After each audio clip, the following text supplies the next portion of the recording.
¿Qué tal, amigos? Saludos cordiales, sean bienvenidos a una nueva edición de La Mirada Justa aquí en la Radio Televisión Motrileña, una edición que corresponde a esta jornada del martes, en día 30 de octubre.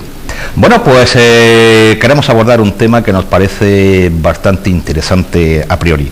Vamos a hablar de la doctrina social de la Iglesia, pero sobre un asunto concreto. Vamos a hablar sobre el trabajo, derechos y obligaciones que dice la Iglesia sobre eso y sobre todo desde distintos aspectos. Tenemos con nosotros a Ignacio Pelá. Ignacio, ¿qué tal? Bienvenido. Hola, buenas noches. Tenemos también a José Guzmán, Alfambra. José, ¿qué tal? Bienvenido. Bueno, Ignacio, a mí esto es un tema que me apasiona. En principio el trabajo es un tema que me apasiona porque se puede coger desde distintas ópticas, desde distintas vertientes. Yo sé que tú habías escalonado de alguna manera esta serie de programas. El hecho de que el trabajo venga ahora, ¿ha sido por alguna cuestión puntual? ¿Había que abordarlo de alguna manera? ¿Era una cita ineludible? Hombre, es un tema ineludible, desde luego.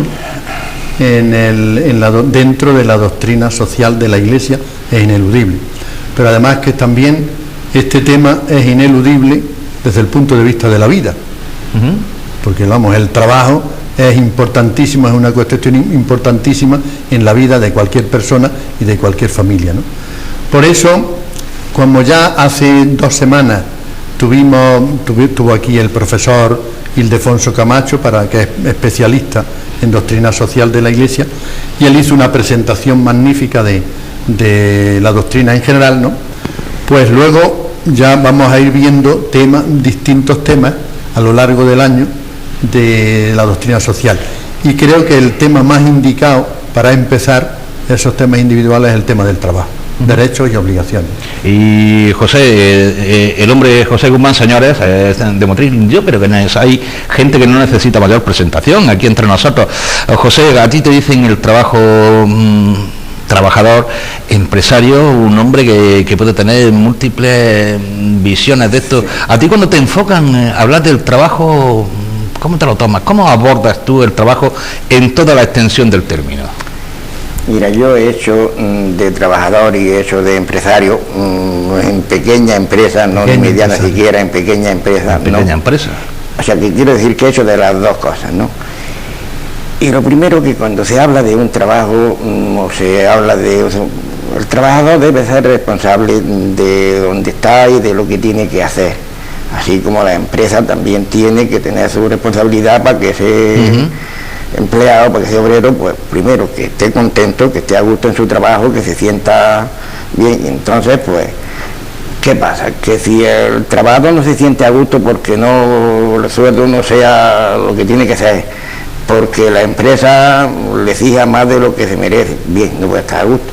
Pero claro, es que también hay que mirar que también tiene que estar a gusto el empresario. Claro. Si el empresario ve que un trabajador no da lo suficiente porque no pueda, y a lo mejor porque no quiera, pues entonces es muy relativo hablar del trabajo. Muy relativo. Se puede ver desde distintos puntos de vista. Y hay varios objetivos donde mirarlo, y hay varias... Cuando uno habla y reivindica, también hay que mirar a la otra parte. Yo creo que ambas partes deben de mirarse el uno al otro, ¿no? Entonces, pues... Muy bien. Lo que pasa es que también... Esto, Ignacio, no sé, José, si está de acuerdo, esto también tiene una dimensión subjetiva.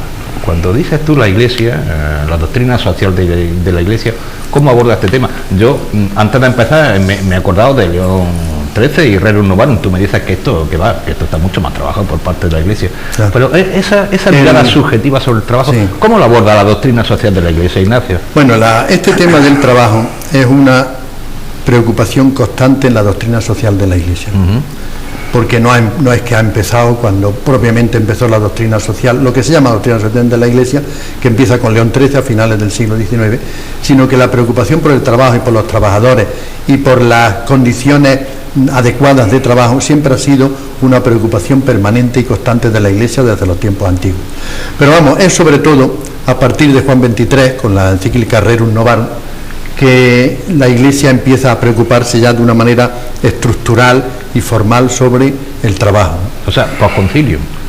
No, antes del concilio. Antes del Concilio Vaticano. Antes del Concilio Vaticano. Fue en el año, la primera encíclica que hay sobre el trabajo se llama la Rerum Novarum. Esa de León XIII, que es de León XIII, concretamente del año 1891. Ajá. O sea, hace ya 120 y tantos años, 118, 70 años antes que el concilio, 118 años ya tiene, ¿no? Y entonces, pero claro, esa encíclica aborda el trabajo no con la amplitud y la profundidad que luego lo va a abordar otra encíclica a la que voy a hacer referencia, sino que lo aborda en el plano, lo que fundamentalmente se preocupa la Rerum Novarum sobre el trabajo, es que el trabajador tenga y viva en unas condiciones humanas de trabajo, que no sea explotado, que reciba un salario familiar adecuado, no personal sino familiar, para poder atender a la familia. Pero vamos, va a ser sobre todo Juan Pablo II, que ha sido un gran papa del siglo pasado, el que se ha preocupado por el trabajo, hasta el punto de que a él escribió una encíclica dedicada sola y exclusivamente al trabajo, que se llama La Laborem Exercens. Bueno, yo quisiera hacer un paréntesis, porque claro, en estos programas sobre la doctrina social de la Iglesia va a salir mucho la palabra encíclica, ¿no? Claro. Y me imagino que algunas personas, algunos de nuestros oyentes, no saben quizás lo que es una encíclica, ¿no? Yo siempre, mi referencia, cuando se habla de doctrina social de la Iglesia, en cualquier aspecto, yo siempre me remito a la encíclica. ¿Pero qué es una encíclica? Venga. Sí. Entonces, diciéndolo de manera así sencilla y para que nos podamos entender, una encíclica es una carta, un escrito solemne que el Papa dirige a toda la Iglesia. Y ya no solamente a toda la Iglesia, sino a todos los hombres de buena voluntad, para tratar de un tema puntual determinado en un momento determinado. Entonces el Papa Juan Pablo II publica esta encíclica que se llama, bueno, y las encíclicas se citan siempre por las dos primeras palabras de su texto en latín. Las encíclicas se escriben en latín, sí, que es el idioma universal, ¿no? Pero ¿cómo entonces se citan, se conocen por las dos primeras palabras de su texto. Entonces, Rerum Novarum, es porque la encíclica empieza así, Rerum Novarum, tal. Y Pacem Terri, la Pacem Terri, Mater Magistra, etcétera, ¿no? Y esta Laborem Exercens es porque empieza así, con el trabajo el hombre ha de procurarse el pan cotidiano, contribuir al continuo progreso de la ciencia y la técnica, y sobre todo a la incesante elevación cultural y moral de la sociedad en la que vive en comunidad con sus hermanos. A vosotros los que sois, por ejemplo, sacerdotes como tú, Ignacio, la encíclica obligan y a las personas y a seguirla, y a las personas de buena voluntad les sirve de guía. Hombre, es la doctrina oficial, de faro espiritual. Es la doctrina oficial de la Iglesia sobre el tema en cuestión, ¿no? Sobre, por ejemplo, el trabajo. Ahora el trabajo, entonces, la doctrina oficial es la encíclica, y concretamente esta encíclica, ¿no? José, ¿se puede ser buen empresario siendo un buen cristiano? ¿Con los tiempos que corren? Por supuesto que sí. Sí. Un buen empresario puede ser de cristiano, puede ser no creyente, puede ser de la idea que sea como sea, pero se puede ser un buen empresario. Que con la que está cayendo, dice uno, madre mía, ¿de dónde se van algunas veces muchos principios? No estamos hablando, ¿no? Ignacio se ríe, pero Ignacio se ríe, pero con la que está cayendo, dice uno, puede ser un buen empresario. Claro, puede ser. Sí, ¿verdad? De hecho, empresarios que son buenos cristianos y buenos empresarios. Dice, madre mía, ¿quién tiene misericordia aquí? Claro. Bueno, entonces, Ignacio, yo la verdad es que me sorprende porque yo creí que empezamos con León XIII y Rerum Novarum. Se ha avanzado mucho, me insiste mucho en el mensaje de Juan Pablo II. Claro, un mensaje evolucionado, y sobre todo porque me imagino que un mensaje de finales del siglo XIX ya casi no sirve, los albores del siglo XXI. El mundo acá. Hombre, hay cosas que son permanentes, ¿no? En ese aspecto, pero bueno, la Iglesia son permanentes, pero lo que defiende León XIII en la Rerum Novarum, de que el trabajador, por ejemplo, viva en unas condiciones salubres de trabajo, eso es algo permanente. Hoy día estamos defendiendo eso, lo mismo, que trabaje en unas condiciones que sean de salud y de sanidad, ¿no? Estamos hablando y quejándonos de los frecuentes accidentes que hay, ¿no? Laborales. Unas veces son accidentes inevitables, ¿no? Porque somos limitados, pero otras veces serían evitables si se observaran por todos las condiciones de trabajo necesarias, ¿no? Entonces, en la doctrina social de la Iglesia trata el trabajo bajo varios aspectos, ¿no? Es decir, ve o estudia las diversas dimensiones del trabajo. Primero dice que el trabajo tiene una dimensión personal, una cara personal, ¿no? Porque claro, con el trabajo la persona se va formando, la persona pues se abre camino en la vida, la persona se forma. tiene una dimensión social, porque con el trabajo la persona, el trabajador, contribuye a la sociedad de la cual ha recibido todo lo que él tiene, ¿no? Entonces, en justicia debe contribuir a esa sociedad. Tiene una dimensión objetiva, y esto lo habla sobre todo Juan Pablo II en la encíclica esta, Labor Exercens. Una dimensión objetiva que es la obra realizada. Por ejemplo, este folleto, ajá, o este bolígrafo que yo tengo aquí, o los sillones en que estamos sentados, es el trabajo, la dimensión objetiva del trabajo. Permíteme, Ignacio, que en cuanto que es una obra realizada por el hombre. Pero la principal dimensión del trabajo, según la encíclica esta y la doctrina en general de la Iglesia, además según también la razón natural, la principal dimensión del trabajo es la subjetiva, es decir, la persona del trabajo, la persona del trabajador. Si me permite, voy a leerte donde dice el Papa habla de la dimensión subjetiva, que es en el número 6 de esta encíclica, ¿no? La dimensión subjetiva con subjetiva del trabajo es el propio trabajador. Dice, como persona el hombre es pues sujeto del trabajo, ¿no? Claro. Y de ahí hemos de concentrar nuestra atención sobre el trabajo en el sentido subjetivo, porque el trabajo entendido en sentido subjetivo es la propia persona del trabajador. Y de ahí es donde va a nacer la dignidad del trabajo y la dignidad del trabajador, porque nace de la dignidad de la persona. Y el cristianismo defiende a capa y espada la dignidad de toda persona. Y más todavía, tengo que decir que el primero que defendió en la historia del pensamiento humano la dignidad de la persona fue Jesucristo. Ni siquiera los grandes pensadores griegos que existieron antes que él habían descubierto esto, porque ellos admitían la esclavitud. El primero que defiende la dignidad de toda persona, sea hombre o mujer, tonto o listo, rico o pobre, blanco o negro, fue Jesucristo por el hecho de ser hijo de Dios.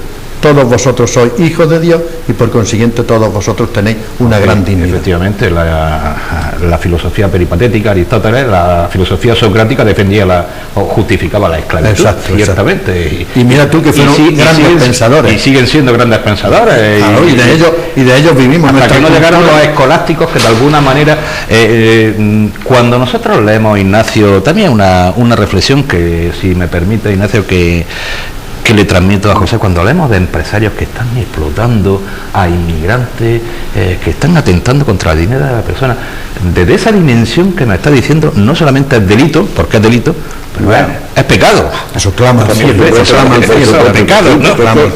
Es una estafa. Puede ser creyente, ¿no? Eso es que es pecado, como se dice con el término más extensivo. Eso es pecado también, ¿verdad, José? Me vas a perdonar un momento, sí, porque venga, te voy a contestar a la pregunta de antes que no terminé. Entonces, al decir que se puede ser un buen cristiano y un buen empresario, claro, yo conocí a uno, obviamente, que era un hombre pues de ir a misa todos los domingos, de casi no comunión diaria, pero sí muy eso, ¿no? Entonces, este tenía una empresa, ¿sabes? Y había un dicho que se decía, un proverbio, no sé si llamarle refrán, que se decía, a Dios rezando y con el mazo dando, ¿no? Bueno, pues entonces este hombre rezaba, pero no daba con el mazo. Al contrario, tenía a los obreros, no tenía muchos obreros, tenía 10 o 12 obreros, y es de Granada, que vive todavía, ya está jubilado pero vive. Y el hombre daba un ejemplo de empresa pequeña, pero de empresa ejemplar de sus obreros, no quería ninguno, además ninguno hablaba más de explotación, ni hablaba de que lo estafaran, ni hablaba, si le correspondía, no le iba a dar más de lo que le correspondía, pero luego llegaban fechas determinadas. Este hombre tenía una cosa, cuando era el cumpleaños de un obrero, él le hacía su regalo para él y su señora, para quien fuera. Él tenía que luego llegaba Navidad y no era la simple bolsa esta de Navidad que se da, que se... Sí, ya. O sea, tenía unas atenciones especiales con su obrero. Entonces ese hombre que tú dices, ese empresario, pequeño empresario, sí, pero ese hombre estaba viviendo y cumpliendo la doctrina social de la Iglesia sobre el trabajo, actuando así de esa manera que tú dices, ¿no? Porque era un hombre que se portaba bien con... Sí, es una persona de la que yo quizás habré visto esa. Di el nombre de la empresa, José, dilo si te acuerdas. No me viene ahora mismo el nombre de la empresa. Porque cuando hay que hablar bien de la gente, sí, pero tampoco una de las cosas que defiende la doctrina social de la Iglesia es el derecho que tiene el trabajador a participar de alguna manera en la misma empresa, en el funcionamiento de la empresa. Pero de eso vamos a hablar otro día cuando hablemos de la empresa. Ten cuidado. Hablemos de la empresa, Sí, no, pero es una cosa muy interesante. Que hablar de las bases del socialismo, no, mira, que nos vamos a meter con Carlos Marx y... Pero bueno, cuando hablemos de la empresa hablaremos de eso, nos meteremos a fondo. Oye, yo quería ahora destacar los dos grandes principios estables que la doctrina social de la Iglesia defiende sobre el trabajo. Y que los dos los habla en esta encíclica de la Labor en Exerce el Papa Juan Pablo II. Dice que uno de los principios es, pero dice, ante todo, el trabajo está en función del hombre y no el hombre en función del trabajo. Bien. Ese es el principio primero, ¿no? El trabajo está en función del hombre y no el hombre en función del trabajo. Todo esto se deduce naturalmente de la dignidad de la persona humana, de la dimensión subjetiva del trabajo. Y el segundo principio, que no es menos interesante, también lo defiende el Papa en esta encíclica, diciendo, se debe ante todo recordar un principio enseñado siempre por la Iglesia. Es el principio de la prioridad del trabajo frente al capital. La prioridad del trabajo frente al capital. Este principio se refiere directamente al proceso mismo de producción, respecto al cual el trabajo es siempre una causa eficiente primaria. O sea, es el que hace la producción, mientras el capital, siendo el conjunto de los medios de producción, es solo un instrumento o la causa instrumental. Entonces, es verdad que el capital es necesario, porque son necesarios los medios de producción, pero es necesario también el trabajo. Y el trabajo, como procede de la persona, y la persona es el culmen de la dignidad de todo, pues tiene que estar el trabajo por encima del capital. Son los dos grandes principios que defiende la doctrina social de la Iglesia y que muchas personas no defienden. Pero yo tengo que decirlos aquí porque eso es de la... Y que coinciden con las teorías sociales de Proudhon. No voy a hablar de Carlos Marx, claro, de Proudhon y de mucha izquierda reivindicativa. Evidente. Entonces, cuando hablamos, Ignacio, hay que trabajar para vivir, no vivir para trabajar. No estamos diciendo ninguna tontería, ¿verdad? Claro. Evidente. Son los dos grandes principios de la doctrina social de la Iglesia. Bueno, y de alguna manera estamos viendo, parece que son principios que aceptamos todos socialmente, pero eso no se lleva a la práctica. ¿Dónde falla ese mensaje? José, tú esas cosas las has tenido en tu actividad laboral de trabajador, de pequeño empresario, ¿las has tenido en cuenta alguna vez? Aunque no te lo hayan dicho en una encíclica del Papa. Tú siempre, tú eso lo has tenido en cuenta, sin que venga y te lo diga el Papa en una encíclica. No, bueno, yo no sé hasta dónde llegan los conocimientos del Papa, pero lo que sí sé es que... Pero tú que has estado a pie de obra, como se dice. Sí, exactamente. Entonces, no es que solamente la persona tenga que vivir para trabajar para vivir, ¿no? Tiene que trabajar para vivir y trabajar, pues, al mismo tiempo con una ilusión y con una cosa para decir, hombre, que de aquí es donde sale mi sustento, el sustento de mi familia, de donde vivimos, ¿no? Y entonces, pues...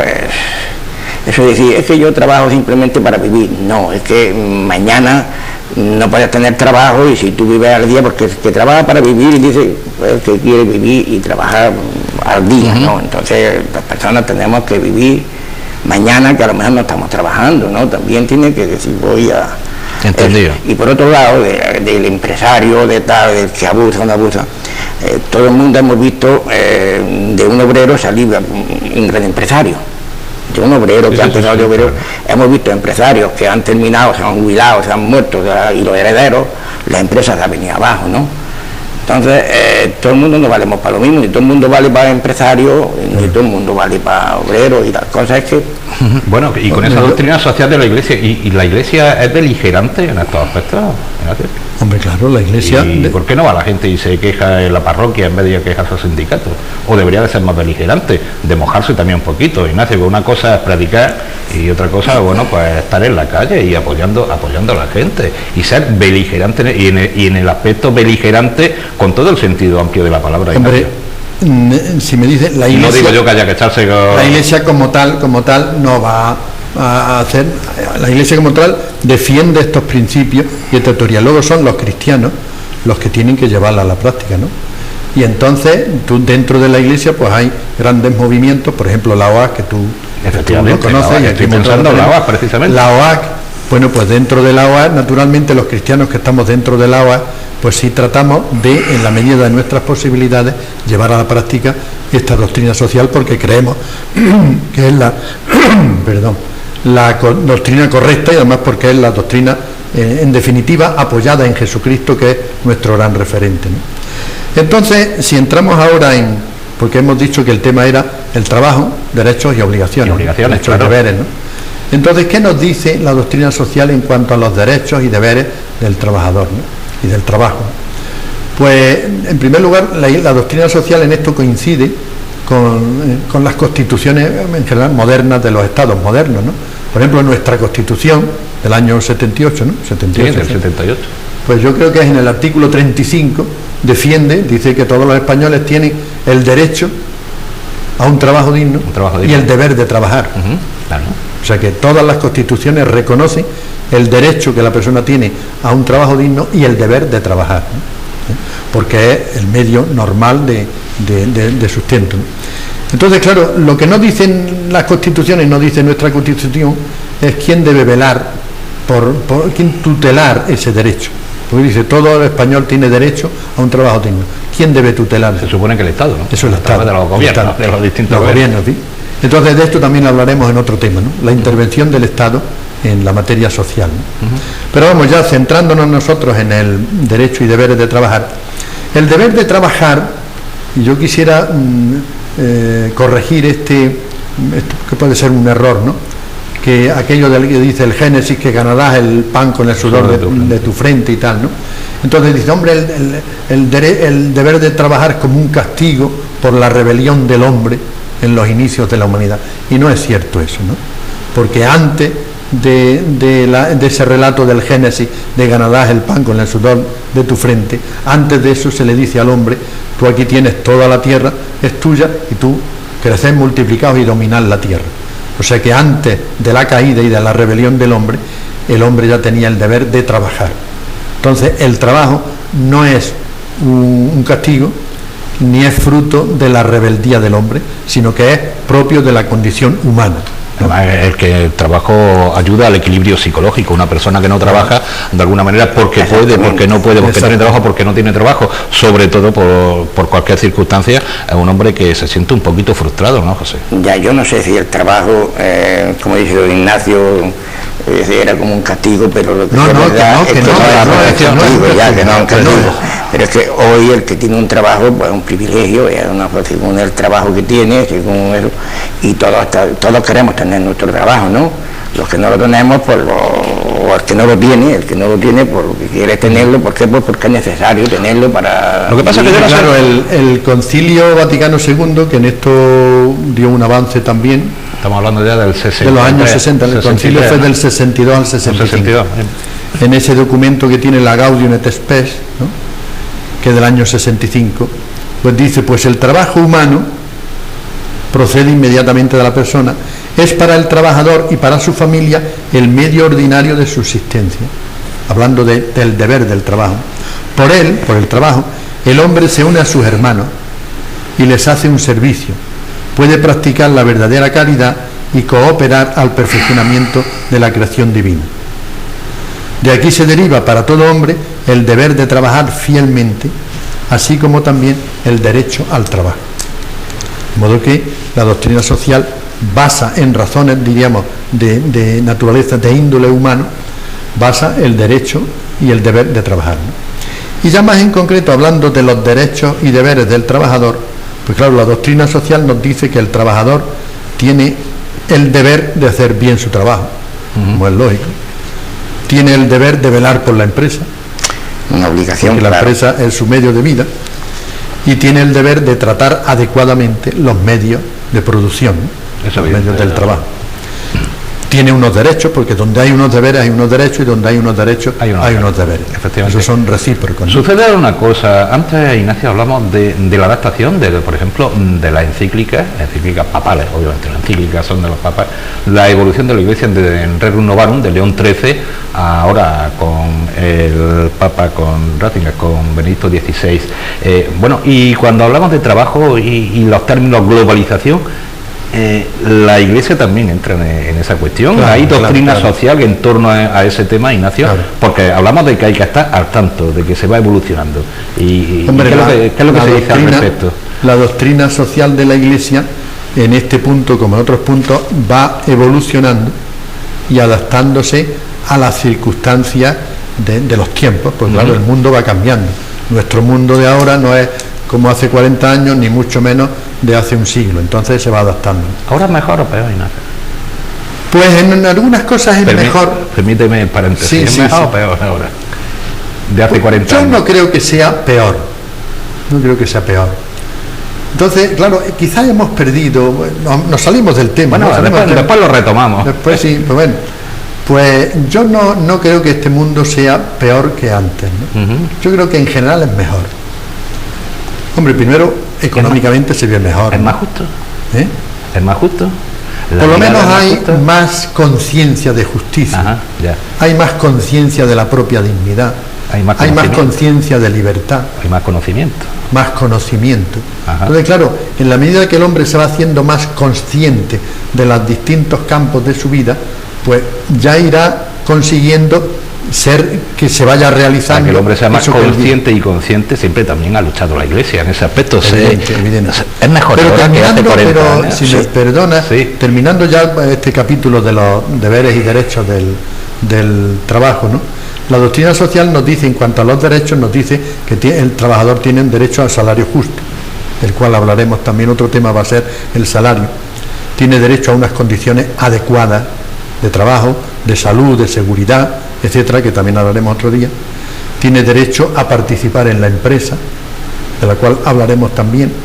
Y esto ya lo decía, participar en la empresa. A participar en la empresa. En la empresa. Esto ya lo decía el gran Papa Juan XXIII, en la Mater et Magistra, Sí, señor. del año 60 y... Entre el 62 y el 65. Por ahí fue. Claro. La Mater et Magistra, sí. Tiene derecho, vamos, yo lo tengo aquí en el libro de Camacho, de Ildefonso Camacho, el que nos presentó la Lo otra que eran noche. reivindicaciones hace 40 y pico años, ahora ya casi es un logro, y se Claro. mira, y si no mira atrás dice, bueno, pero ¿qué estaban reivindicando? Si eso ya es una cosa. José decía yo, ¿era antes mejor que ahora? Yo creo que no, ¿verdad? No, de ahora es mejor en todos los sentidos, pero es mejor para las dos partes, tanto para el empresario como para el Para el obrero, trabajador, claro. para el trabajador. Pero sea en la industria, sea en la agricultura, sea en lo que sea, hoy es mejor en todos los sentidos. ¿Por qué? Porque primero, el trabajo de hoy no es tan pesado ni tan eso como hace 40 años. Ahora es más digno, ¿verdad? Ahora es más digno, es más humano, el empresario tiene esa conciencia más de que eso. Hace 40 años, pues todo lo que se trabajaba aquí en Madrid, por ejemplo, en el puerto, promovían sacos de 100 kilos. Eso ya no Los se, sacos, ahora ya no se, los ya sacos no de se azúcar, permite. Los sacos eran de 100 kilos y era una persona humana la que tenía que cargárselo. Entonces, Claro, no son ya las máquinas que eso hacen es. eso. Hoy, empezando que si tiene que coger un saco ya no es ni de 100, después vinieron de 50, ahora el cemento viene en 25, entonces... Antes era legal, pero era pecado. Ahora sería pecado y además ilegal. Ya no se puede hacer con esas cosas. O sea que vamos avanzando, José, vamos avanzando. Exactamente, en esos entonces es aspectos. mejor. La empresa tiene otra ventaja de que hay otra maquinaria, otra cosa que produce más trabajo pero oye, pues, La lealtad a la empresa también va muy unida al salario del trabajo y del trabajador y a la dignidad del trabajador. Como dice Ignacio, ya hablaremos de eso, claro. Antes, Juan, dijiste que la Iglesia ha ido evolucionando, ¿no? Claro, Su doctrina social, evidentemente. Entonces, hay en la cuestión del trabajo, diremos que hay 3 hitos que son los que marcan esta evolución de la Iglesia a lo largo de siglo y medio, ¿no? Empieza León XIII con la Rerum Novarum a finales del 19, 1891, hablando de la dignidad del trabajador, ¿no? Y de la preocupación de la Iglesia por el trabajador, pero se limita más bien a eso, a que el trabajador viva o tenga unas condiciones de trabajo pues sanas y justas, ¿no? Luego, otro hito importante va a ser 60 o 70 años después con el Concilio Vaticano II, ¿no? Con la Gaudium et Spes, donde ya habla del trabajo ya con mucha más hondura. Y el tercer hito, el más importante, va a ser la encíclica de Juan Pablo II, que trata el trabajo como la clave de entender la doctrina, todo lo social, la cuestión social. O sea que el trabajo es la clave, según dice el Papa, además lo dice razonablemente, es la clave para entender toda la cuestión social, porque el trabajo es el que en definitiva condiciona la vida de la persona, tanto la vida personal como la vida familiar, como la vida social, ¿sí? O sea que depende de qué trabajo tengas tú, qué horario tengas tú en tu trabajo, así va a ser tu vida familiar, tu vida social de descanso y tu vida mi personal. relación de lealtad con la empresa. Exacto. O sea que el trabajo condiciona, José, y mi relación de lealtad con la condiciona la vida de la persona. No solo debo de estar bien pagado, razonablemente pagado, sino de trabajar en una situación digna. El obrero tiene porque la si no la obligación, empresa no me puede exigir más allá de el obrero tiene la obligación de ser leal con la empresa, de claro, cumplir, de cuidar por todo, pero también el empresario tiene que tener la obligación y el deber de que le tenga que pagar lo que tenga que claro, de la tenga su derecho. Prácticamente luego, pero me vas a permitir, sí, Juan, claro, porque, claro, nosotros hacemos este programa desde la OA, y que somos, como tú sabes muy bien, somos creyentes, ¿no? Claro. Creyentes en Jesucristo, y entonces siempre metemos nuestro mensaje cristiano. Entonces yo quisiera decir dos palabras sobre la teología del trabajo. Venga, que entramos en recta final. Ignacio. Entramos en recta final. La teología del trabajo. El trabajo es imitación de la obra creadora de Dios. El trabajo es el medio en que el hombre colabora con la obra creadora de Dios. Jesús de Nazaret fue hombre del trabajo. Él fue el trabajador manual, posiblemente en la carpintería, ¿no? en su juventud, ¿no? Luego él condena al siervo perezoso. Jesucristo dice: mi Padre trabaja y yo trabajo. Y Jesucristo trabajó siempre a favor del hombre. O sea que el trabajo tiene una dimensión religiosa, una dimensión teológica. El trabajo nos acerca a Dios, porque nos hace imitar al Creador, somos imitadores del Creador. El trabajo es un medio de santificarnos, de ayudar a la sociedad, de hacernos fraternos. El trabajo nos redime, Jesucristo nos redime por su trabajo en favor del hombre. Entonces esta es, dicha así muy brevemente, la teología del trabajo. Y ya casi no tenemos tiempo para abordar otra cuestión, que es la globalización y su influencia. Y eso que te había preguntado, pero vamos a dar algunos esbozos sobre el tema. Vamos a alargarnos 3 minutillos. 3 minutillos, ¿vale? Claro, Ignacio, porque sé que tiene interés en la exposición y además que esto es nuevo. Vamos, esto es nuevo, casi se nos queda antiguo Juan Pablo II cuando llegamos a estos términos. Claro. ¿Qué es lo que tienes que exponer al respecto, Ignacio? Hombre, la globalización, que tiene sus aspectos positivos y sus aspectos negativos, como todo, ¿no? Entonces es muy bueno en unas cosas y muy mala en otras, ¿no? La obligación, o sea, la globalización ha revolucionado, la globalización de la economía ha revolucionado el mundo del trabajo, como ha revolucionado todos los mundos, ¿no? El mundo de la información, pues fíjate si lo ha revolucionado. Te lo aseguro. Pues el mundo del trabajo también, ¿no? Tenemos el problema de la deslocalización de las empresas, ¿no? El problema de la movilidad geográfica, no solo de las empresas ni de los trabajadores, movilidad geográfica y movilidad laboral. La fragmentación del ciclo productivo. Antes en una fábrica se empezaba un coche y se terminaba un coche, ¿no? Ahora se hace aquí, se hace el volante, y el embrague, en Polonia se hace el embrague, y en Sebastopol se hace la dirección, ¿no? Eso es también propio de la globalización, ¿no? Ha influido también en el trabajo, en la pérdida de puestos de trabajo fijo y estable. Sí, señor. Antes un trabajador entraba en una empresa donde a lo mejor había estado su padre y se jubilaba en la empresa. Hoy día eso parece que ha desaparecido, ¿no? Tiene que estar aquí, mañana está allí, lo pasado está en otra empresa, ¿no? Y eso pues no es bueno del todo, ¿no? Pelea la iglesia por eso, pelea la iglesia. Oigo yo a la iglesia peleando con esas cosas, reivindicando lo que no debería de ser. Hombre, la iglesia todavía, diríamos que la globalización, como es reciente, todavía no ha habido el tiempo suficiente para que la doctrina social se solidifique. Pero tengamos que esperar 50 años a una encíclica nueva, porque las encíclicas van de 50 en 50 años. Hombre, Rerum Novarum hasta Juan 23, y Juan 23 ha habido una mucha encíclica. 70 y el mundo evoluciona mucho. Entre la Rerum Novarum y Juan Pablo II ha habido muchas encíclicas sobre el trabajo y el mundo social. Lo que pasa es que yo no las he citado. Pero no esperaremos a muchas más. Y que hoy día las cosas evolucionan con mucha más rapidez, ¿no? Pero vamos, la doctrina social de la Iglesia siempre tiene unos principios que son estables y que también hay que aplicarlos en la globalización. Esos dos principios a los que yo antes he hecho referencia, que el trabajo debe estar en función del hombre, del trabajador, y que el trabajo está por encima de los medios de producción. Y eso lo reivindica la izquierda, la derecha europea, si eso lo reivindica todo el mundo. Evidente, pero bueno, ¿qué es lo que separa la doctrina social de la Iglesia de lo que reivindica un sindicato o un partido? No tiene por qué separarlo nada. José, ¿tú alguna vez te has visto obligado a separarte de esa doctrina social que marca la Iglesia, aunque no sepas que la marca la Iglesia? ¿Te has visto alguna vez obligado a eso? No me he visto obligado. ¿Tu propia conciencia te ha dicho esto no puede ser? Claro, no, que la doctrina social de la Iglesia no defiende cosas del otro mundo. En eso precisamente, quizás, como tú has dicho, pues igual esté de acuerdo la derecha y la izquierda, claro, en cierto modo, ¿no? En cierto modo. Luego, ya si entramos en el tema de sindicatos y cosas, pues igual quieren exigir unas cosas. Hablaremos del sindicalismo, hablaremos también un tema. Y hablaremos con sindicalistas, me imagino. También podríamos traernos un mínimo. Si van a salir todos los temas, pues claro, no podemos abordar. Sí, todo el mundo. Cada programa no podemos abordar todos los temas. Claro. Tenemos que irlo Este es un buen programa para entrar, me parece muy bien. La doctrina social de la Iglesia, hablando del trabajo y sobre todo del término global del trabajo y sobre todo del trabajo de manera subjetiva. Tenemos que irnos, José. ¿Se te ha hecho complicado esto? No, ¿has visto? El primer día. Decía yo el primer día, José, espérate que cuando acabemos va a decir ya. Bueno, pues ya hemos acabado. Ya hemos terminado, ¿verdad? Ignacio, querido amigo, el martes que viene, ¿qué? El martes que viene ya será, me parece que el martes que viene se va a tratar uno de los problemas de tipo social. ¿Cómo parece? No va a estar tú, ¿no? No, yo no, el martes que viene no, lo lleva otro. Ah, bien. Va a ser sobre la hipoteca. La hipoteca. La Rea Candela. El problema de la hipoteca, ¿no? Que es un problemón, ¿no?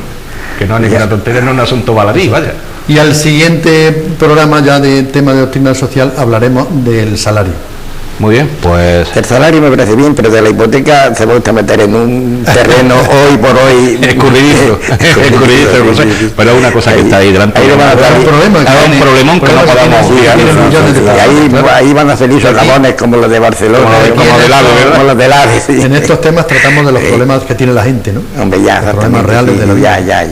Ignacio, te decía yo al principio, acabamos enseguida, te decía yo al principio, la encíclica, bueno, el que quiera leer una encíclica porque le interesa. ¿Y dónde se hace uno de una encíclica? Pues en la librería. No crean ustedes, señores, que las encíclicas se escriben en latín, que están traducidas perfectamente. Hombre, claro. ¿Dónde? En la librería, sobre todo en las librerías religiosas. Yo voy a Pachiter. En Granada, en el Corazón de Jesús. En Granada también en Peinado. Corazón de Jesús, que está cerca de Birrambla. Y Peinado que está en la calle Gracia abajo para... Sí, calle Gracia, la calle... Para Pedro Antonio del Arco. Pedro Antonio del Arco. Ahí está, por si a alguien le interesa, naturalmente, que ahí está puesta la doctrina social de la Iglesia.